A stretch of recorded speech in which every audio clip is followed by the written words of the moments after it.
नमस्कार। आज हम एक कहानी की गहराइयों में उतर रहे हैं जिसका शीर्षक है बदला, अतीत का साया। स्रोत हमें एक ऐसी कहानी दिखाता है जो शुरू होती है खून, डर और एक भयानक गलती से। शुरुआत ही होती है एक बहुत ही परेशान करने वाले सीन से। एक कपल है, बुरी तरह घायल, डरा हुआ। पर सवाल ये है कि वो इस हाल में पहुंचे कैसे और ये बदला कौन ले रहा है। क्यों ले रहा है? कहानी हमें मिलवाती है डेविड से, जो एक सिविल इंजीनियर है, और उसकी दोस्त नादिया से। हाँ, और दोनों एक दूसरे से प्यार करते हैं, शादी करना चाहते हैं। और डेविड नादिया को शादी के लिए पूछता है, वो भी एक होटल के वॉशरूम में। अजीब है, पर खैर नादिया हाँ कह देती है। लेकिन फिर 1.5 साल बाद कहानी बदल जाती है।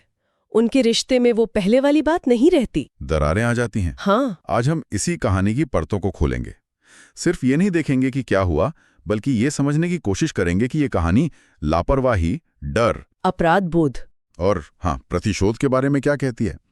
चलिए देखते हैं ये स्रोत हमें कहाँ ले जाते हैं। तो शादी के 1.5 साल हो चुके हैं। डेविड और नादिया का रिश्ता, जैसा हमने कहा, मुश्किल दौर में है। छोटी छोटी बातों पर झगड़े, रोज की बात हो गई है जैसे। बिल्कुल। और इसी माहौल में नादिया को पता चलता है कि वो माँ बनने वाली है। लेकिन वो खुशखबरी डेविड को बता नहीं पाती। रिश्ते का भरोसा नहीं है ना। हाँ, वो अपने पड़ोसी थॉमस से सलाह लेती है और वो कहता है कि रिश्ते को एक और मौका दो। और शायद इसी सलाह पर डेविड रिश्ते को बचाने की एक कोशिश करता है। सही।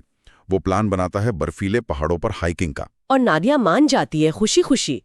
यहीं से मतलब कहानी का असली मोड़ शुरू होता है। हाँ, ये कोशिश जो सुलह के लिए थी, उन्हें सीधा एक जाल में फंसा देती है। बिल्कुल, एक ऐसा जाल जो उनके अतीत से जुड़ा है, जिसके बारे में उन्हें पता भी नहीं। रास्ते में गड़बड़ शुरू हो जाती है ना। हाँ, वो पेट्रोल स्टेशन वाला सीन। हाँ, जहां उनकी मुलाकात कुछ अजीब से दिखने वाले लोगों से होती है।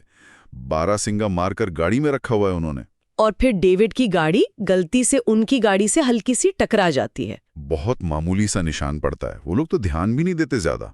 पर डेविड और नादिया भी माफी नहीं मांगते, बस आगे बढ़ जाते हैं।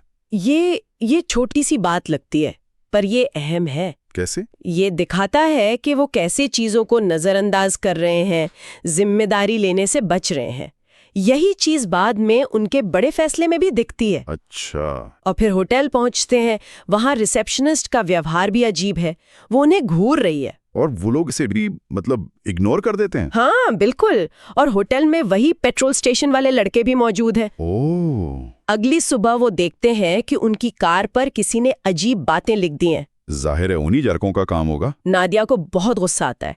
वो कहती है हमें कल माफी मांग लेनी चाहिए थी। लेकिन फिर वो खुद क्या करती है? जब उसे उन लड़कों की कार दिखती है तो वो बदला लेती है। एक लंबा स्क्रैच मार देती है उनकी कार पर। देखा, ये दिलचस्प है। नादिया का गुस्सा शायद जायज हो, पर उसका तरीका वो भी बदले वाला ही है। हाँ, छोटा ही सही। बिल्कुल। ये कहानी के बड़े थीम, बदला, की तरफ एक इशारा है, जो आगे चलकर बहुत भयानक रूप लेने वाला है। इसके बाद वो हाइकिंग के लिए निकल जाते हैं। बर्फीले पहाड़, खूबसूरत नज़ारे, उनका कुत्ता भी साथ है। माहौल थोड़ा सुधरता है। हाँ, रात में कैंप में एक बहुत ही इमोशनल पल आता है। नादिया आखिरकार डेविड को बताती है कि वो प्रेग्नेंट है। और डेविड बहुत खुश होता है। उन्हें लगता है शायद अब सब ठीक हो जाएगा, एक नई शुरुआत होगी। लेकिन ये खुशी ज्यादा देर टिकती नहीं। स्रोत जिस तरह से इस पल के तुरंत बाद खतरा दिखाता है, वो कमाल का है। हाँ, एकदम से उन्हें अपने कैंप पर एक लेजर लाइट दिखती है, लाल डॉट। बाहर घना अंधेरा है, कुछ साफ नहीं दिखता। चीखने की आवाज आती है और उनका कुत्ता उस आवाज की तरफ भागता है। और फिर गोली चलने की आवाज। कुत्ते को मार दिया किसी ने। माहौल एकदम से बदल जाता है, खुशी से जानलेवा दहशत में। अब ये कोई रोमांटिक ट्रिप नहीं रही, ये जान बचाने की भागदौड़ है। वो अपना सारा सामान वहीं छोड़कर अंधेरे जंगल में भागते हैं। उन पर लगातार गोलियां चल रही हैं। उन्हें कुछ समझ नहीं आ रहा कौन है ये, क्यों मारना चाहता है हमें। ये अनजान खतरा उनके डर को और बढ़ा देता है। तूफानी रात है और उन्हें एक पुरानी सुनसान सी झोपड़ी में पनाह लेनी पड़ती है। यहाँ कहानी पूरी तरह से एक सर्वाइवल थ्रिलर बन जाती है। बिल्कुल। अनजान हमलावर, बर्फीला तूफान, अकेली झोपड़ी, डर और लाचारी का माहौल। और इसी बीच कहानी बार बार फ्लैशबैक में वो एक्सीडेंट वाला सीन दिखाती है। हाँ, वो एक पहेली की तरह है। जोड़ने की कोशिश करते हैं दर्शक के इसका अभी जो हो रहा है उससे क्या लेना देना है। अगली सुबह सिचुएशन और खराब हो जाती है। डेविड सोचता है कि कैंप से जरूरी सामान ले आते हैं। लेकिन कैंप पहुंचकर जो वो देखता है, अपने मरे हुए कुत्ते की लाश, बहुत बुरी हालत में। उसे देखकर उल्टी आ जाती है। और जैसे इतना काफी न हो, तभी वो वहीं लगे एक जाल में फंस जाता है। बुरी तरह घायल हो जाता है। ये जाल, ये सिर्फ शारीरिक नहीं है, ये एक तरह से प्रतीकात्मक भी है। वो अतीत के जाल में फंस चुके हैं। उनका हर कदम उन्हें बचने की बजाय और उलझा रहा है। डेविड की हालत बहुत खराब है। उसे इलाज की सख्त जरूरत है। वो किसी तरह अपनी कार की तरफ जाने की कोशिश करते हैं। रास्ते में उन्हें दूर एक आदमी दिखाई देता है। शायद मदद मिल जाए, ये सोचते हैं।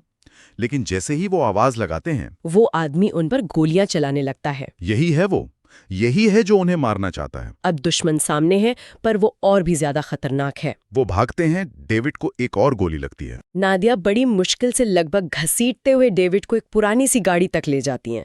वो गाड़ी एक हर्स मतलब शव वाहन जैसी लगती है। कितनी विडंबना है। हाँ, वहां उसे फर्स्ट एड किट मिल जाती है।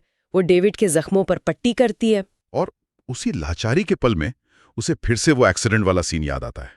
उसके चेहरे पर वो अपराध बोध, वो दुख साफ दिखता है। यहाँ दर्शक भी उनकी पीड़ा और बेबसी को महसूस करते हैं। कोई रास्ता नहीं सूझ रहा। अतीत का साया उन पर पूरी तरह मंडरा रहा है। अगली सुबह फिर किसी के आने की आहट। खिड़की से झांक कर देखते हैं तो एक गार्ड दिखाई देता है, हाथ में बंदूक। ये वही गार्ड है जो उन्हें होटल में मिला था। हाँ, और डर के मारे वो क्या सोचते हैं कि यही गार्ड है कातिल, शायद यही शिकारी है। ये एक और दुखद गलत फहमी। डर उनसे सही गलत सोचने की शक्ति छीन रहा है। वो गार्ड से छिपकर भागने की कोशिश करते हैं, लेकिन गार्ड उन्हें देख लेता है। वो पीछा करता है और इस भागदौड़ में नादिया गार्ड को गोली मार देती है। वो घायल होकर गिर जाता है। उन्हें लगता है शायद खतरा टल गया। तभी एक और आदमी आता है माउंटेन बाइक पर। उसके पास भी बंदूक है। वो नादिया को जबरदस्ती ले जाने की कोशिश करता है, लेकिन घायल डेविड पीछे से उस पर हमला कर देता है। वो आदमी घायल होता है और डेविड नादिया उसकी बाइक लेकर भाग जाते हैं। उन्हें लगता है वो आजाद हो गए हैं, पर ये आजादी बस एक धोखा है। वो सीधा अपने होटल पहुंचते हैं, सोचते हैं अब सुरक्षित हैं, मालिक से मदद मांगते हैं। लेकिन मालिक वो मदद नहीं करता। नहीं, वो उन्हें पकड़कर एक कमरे में बंद कर देता है। खेल खत्म, अब वो पूरी तरह फंस चुके हैं। और इसी कमरे में कहानी का सबसे बड़ा राज खुलता है। हाँ, वो कमरा उनके अतीत का आईना है। दीवारों पर उनकी पुरानी तस्वीरें लगी हैं, जैसे कोई महीनों से, शायद सालों से उन पर नजर रख रहा था। और उन तस्वीरों के बीच एक बच्चे की तस्वीर। वही बच्चा। हाँ, यही वो कड़ी है जो सब कुछ जोड़ देती है। अतीत का वो एक्सीडेंट जो बार बार फ्लैशबैक में आ रहा था, वो तब हुआ था जब डेविड ने नादिया को प्रपोज करने की ठीक बाद गाड़ी चला रहा था। खुशी में, शायद लापरवाही में उसका ध्यान भटका और गाड़ी एक छोटे बच्चे से टकरा गई। बच्चा वहीं मर गया। और उन्होंने क्या किया? वो रुके नहीं, डर गए, बुरी तरह डर गए और वहां से भाग निकले। उन्होंने सोचा शायद किसी ने देखा नहीं होगा या बच्चा अकेला होगा। ये उनकी सबसे बड़ी, सबसे भयानक भूल थी। क्योंकि बच्चे के माँ बाप वहीं थे, उन्होंने सब देखा। और वो माँ बाप कौन है? उनका पड़ोसी थॉमस और होटल की वो रिसेप्शनिस्ट। ओ, ये सब कुछ, उनका उस बर्फीली जगह पर आना, उस खास होटल में रुकना, हाइकिंग का प्लान, ये सब थॉमस का बिछाया जाल था। बदला लेने का एक लंबा, ठंडा, सोचा समझा प्लान। अतीत की एक गलती, एक डर भरा फैसला अब भयानक प्रतिशोध बनकर उनके सामने खड़ा था। कहानी हाँ ये सवाल भी उठाती है कि अगर वो उस वक्त रुक जाते, जिम्मेदारी लेते, तो क्या होता? क्या ये सब टाला जा सकता था? शायद। डर में लिए गए फैसले कितने विनाशकारी हो सकते हैं, ये कहानी दिखाती है। अब थॉमस उनके सामने है। वो उन्हें पकड़ लेता है, बांध देता है, उन्हें तड़पाना शुरू करता है। तभी वो घायल गार्ड जिसे नादिया ने गोली मारी थी, हाँ, वो आता है उन्हें बचाने। पता चलता है कि वो असल में उनकी मदद करने ही आया था। कितनी बड़ी विडंबना। जिसे दुश्मन समझकर गोली मारी, वही मसीहा बनकर आया। लेकिन शायद अब बहुत देर हो चुकी है। गार्ड और थॉमस के बीच लड़ाई होती है। डेविड और नादिया इस मौके का फायदा उठाकर भागने की कोशिश करते हैं, पर डेविड इतना घायल है कि ज्यादा दूर नहीं जा पाता। थॉमस उन्हें फिर पकड़ लेता है। अब अंत निश्चित लगता है। डेविड गिड़गिड़ाता है, कहता है गलती मेरी थी, मैंने गाड़ी चलाई, एक्सीडेंट मुझसे हुआ, तुम्हारे बेटे की जान मेरी वजह से गई, मुझे मार दो। वो जिम्मेदारी लेने की कोशिश कर रहा है, पर अब बहुत देर हो चुकी है। वो कहता है मेरी पत्नी को छोड़ दो, वो प्रेग्नेंट है। लेकिन थॉमस का मकसद सिर्फ जान लेना नहीं है, वो सिर्फ मौत नहीं देना चाहता। वो क्या चाहता है? वो उन्हें वही दर्द महसूस कराना चाहता है जो उसने और उसकी पत्नी ने झेला है। अपने बच्चे को खोने का दर्द, पीढ़ी खत्म होने का दर्द। और इसीलिए वो डेविड की बात नहीं सुनता। वो नादिया को गोली मार देता है। नादिया और उसका अजन्मा बच्चा, दोनों वहीं खत्म। और डेविड? थॉमस डेविड को नहीं मारता। नहीं, वो उसे जिंदा छोड़ देता है। क्यों? उसे अपनी पत्नी और बच्चे की मौत के साथ जिंदा जीने की सजा देता है, उसी दर्द को महसूस करने के लिए जो थॉमस महसूस कर रहा था। एक पल में डेविड का सब कुछ छिन जाता है, ठीक वैसे ही जैसे थॉमस का छिना था। बदला पूरा हो गया। पर क्या वाकई कुछ हासिल हुआ? कहानी का अंत बहुत ही दुखद है, त्रासद। हाँ, ये दिखाता है कि बदला, प्रतिशोध, ये चक्र कैसे सबको बर्बाद कर देता है। डेविड और नादिया ने गलती की, भयानक गलती, लापरवाही की, कायरता दिखाई, इसमें कोई शक नहीं। लेकिन थॉमस और उसकी पत्नी ने बदला लेने के लिए जो किया, वो क्रूरता की हद थी। और वो गार्ड, जो शायद एक अच्छा इंसान था, बस अपनी ड्यूटी कर रहा था या मदद करना चाहता था, वो भी इस हिंसा का शिकार हुआ। तो आखिर में ये कहानी, बदला, अतीत का साया, हमें सोचने पर मजबूर करती है। स्रोत ये साफ दिखाते हैं कि एक गलती, खासकर जब वो डर और भागने की प्रवृत्ति से जुड़ जाए, तो उसके नतीजे कितने भयानक हो सकते हैं। बिल्कुल। लेकिन ये कहानी ये भी उतनी ही शिद्दत से दिखाती है कि बदला लेना कोई हल नहीं है। ये दर्द को मिटाता नहीं, बल्कि और बढ़ाता है और फैलाता है। थॉमस ने अपना बेटा खोया था, फिर उसने डेविड का पूरा परिवार छीन लिया। आखिर में जीता कौन? कोई नहीं, सब हार गए। सही कहा। ये कहानी हमें जिम्मेदारी, जवाबदेही, इन बहुत मुश्किल सवालों के सामने खड़ा करती है। क्या डेविड और नादिया को जो सजा मिली वो उनके गुनाह के बराबर थी? क्या थॉमस का दुख उसके भयानक बदले को सही ठहरा सकता है? कहानी हमें कोई आसान जवाब नहीं देती। ये हमें इन नैतिक दुविधाओं के साथ छोड़ देती है। इतना गहरा हो, इतना व्यक्तिगत हो। श्रोती तो साफ करते हैं कि बदला विनाशकारी है, पर एक सवाल फिर भी रह जाता है। जब अन्याय बहुत बड़ा हो और लगे कि सिस्टम न्याय नहीं दे पाएगा, जैसा शायद थॉमस और उसकी पत्नी को लगा होगा, तब इंसान क्या करे? क्या हर जख्म भर सकता है?